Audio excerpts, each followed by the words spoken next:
Commerce, industries और consumer affairs के मरकजी वजीर पीयूष गोयल का कहना है कि सरकार कश्मीर की सयाहती सनत में नई रूह फूंकने और सयाहों को वादी की जानिब राग़िब करने के लिए हर मुमकिन कदम उठा रही है।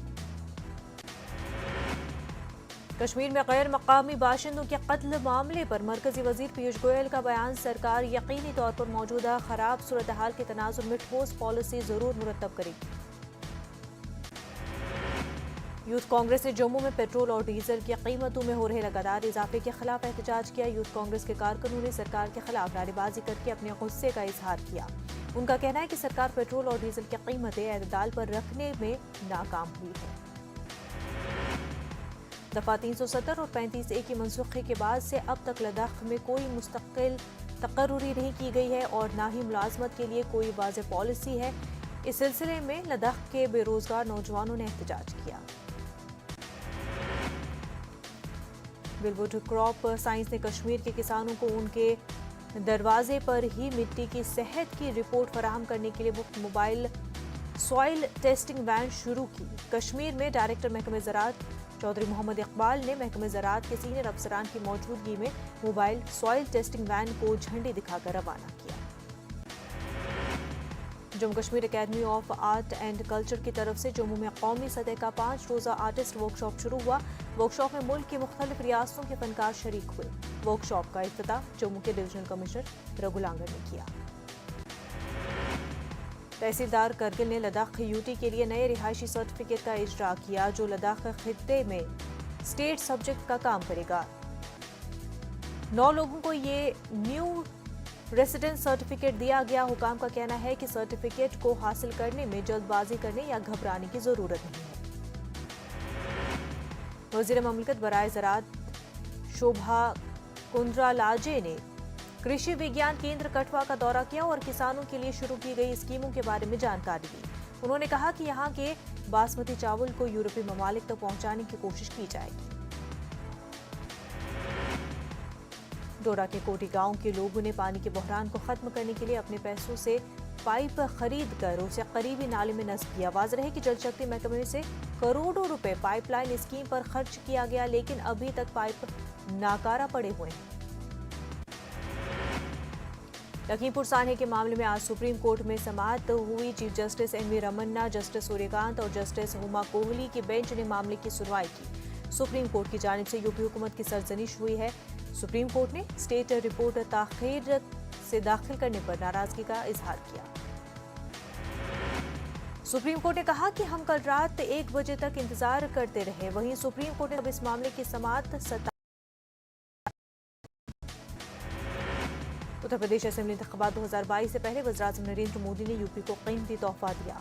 वज़ीर-ए-आज़म नरेंद्र मोदी के हाथों कुशीनगर में बैनुल-अक़वामी हवाई अड्डे का इफ्तिताह किया। इफ्तिताही तकरीब में यूपी की गवर्नर आनंदीबेन पटेल, वज़ीर-ए-आला योगी आदित्यनाथ, मरकजी हवाबाजी के वजीर ज्योतिरादित्य सिंधिया भी मौजूद रहे। ये बैनुल-अक़वामी एयरपोर्ट रवा हफ्ते ऑपरेशनल हो जाएगा। यूपी के वज़ीर-ए-आला योगी आदित्यनाथ ने कहा कि कुशीनगर में एयरपोर्ट के इफ्तिताह से रियासत की तरक्की में मजीद पेशरफ्त होगी। उन्होंने कहा योगी आदित्यनाथ ने कहा कि रियासत भर में मजीद 11 एयरपोर्ट के क़याम का काम जारी है। उत्तर प्रदेश के वज़ीर-ए-आला इफ्तिताही प्रोग्राम से खिताब कर रहे थे। पीएम मोदी ने सीवीसी सीबीआई मुश्तरका कॉन्फ्रेंस से खिताब किया। उन्होंने अपने खिताब में इस बात पर जोर दिया कि किस तरह से डिजिटल टूल्स बदनवानी से लड़ने में मददगार साबित हो सकती है। पीएम मोदी ने कहा कि हम गुज़श्ता 7 बरसों से इस कोशिश में लगे हैं कि किस तरह मुल्क से बदनवानी को खत्म किया जाए। पीएम ने मजीद कहा कि आज हमने इसमें कामयाबी हासिल कर ली है। आगरा में थाने में हुई चोरी के शक में हिरासत में लिए गए सफाई मुलाजिम को पुलिस तहवील में हो गई मौत। इस वाक़े के बाद इलाके में सिक्योरिटी बढ़ा दी गई है। इस सिलसिले में मुकदमा भी दर्ज कर लिया गया है। गुज़श्ता दिनों जगदीशपुरा थाने के मालखाने से 25 लाख रुपए की चोरी हुई थी। मंगल के रोज सफाई एहलकार को गिरफ्तार किया गया था। समाजवादी पार्टी सरबराह अखिलेश यादव ने आगरा मामले में ट्वीट किया। अखिलेश यादव ने लिखा कि बीजेपी हुकूमत में पुलिस खुद जराइम का इर्तिकाब कर रही है तो फिर जुर्म कैसे रुकेगा। पंजाब के साबिक वज़ीर-ए-आला कैप्टन अमरिंदर सिंह ने अपनी नई पार्टी तश्कील देने का ऐलान किया है। कांग्रेस से अपनी राहें अलग करने वाले कैप्टन ने मुस्तकबिल में बीजेपी और अकाली दल से मशरूत इत्तेहाद का भी इशारा दिया।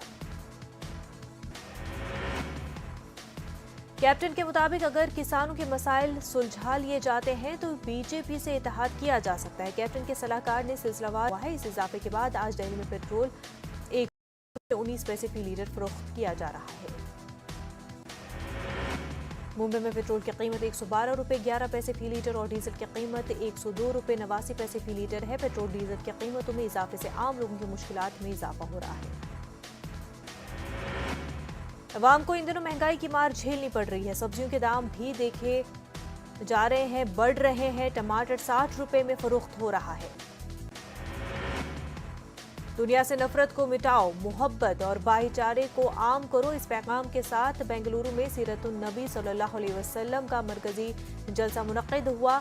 दरगाह हजरत तवक्कुल मस्तान शाह की मस्जिद में पूरी शान शौकत के साथ जलसे का एहतमाम किया गया।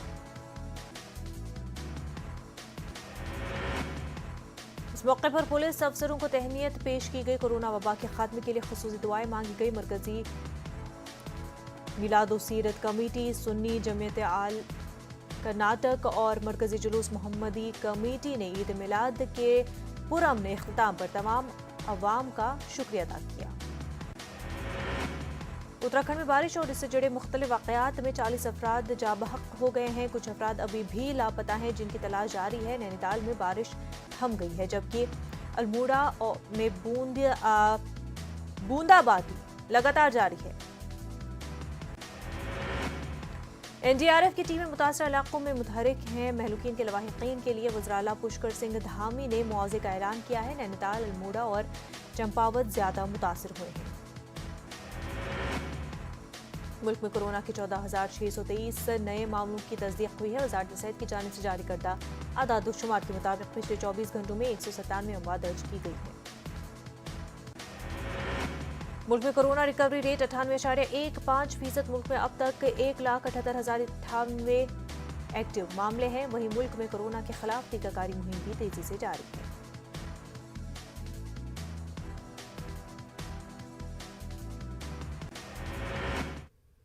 कोरोना वबा के दौरान बाहमी इमदाद और इन्हिसार का जज्बा मुस्तहकम हुआ है। मुल्क इस वबा से मुत्तहिद होकर मुकाबला कर रहा है। टीकाकारी के ऐलान के बाद हम बेहतर ताउन करें, जिससे हम कोरोना को मात देने की जानिब कदम बढ़ा सके। नेटवर्क 18 इस मुहिम में हर कदम पर आपके साथ रहेगा। जब तक सभी महफूज नहीं होते, तब तक कोई भी महफूज नहीं होगा। इसी सोच की बुनियाद पर हमारी मुहिम संजीवनी का मकसद यकीनी बनाना है कि वैक्सीन पाना सभी हिंदुस्तानियों का हक है।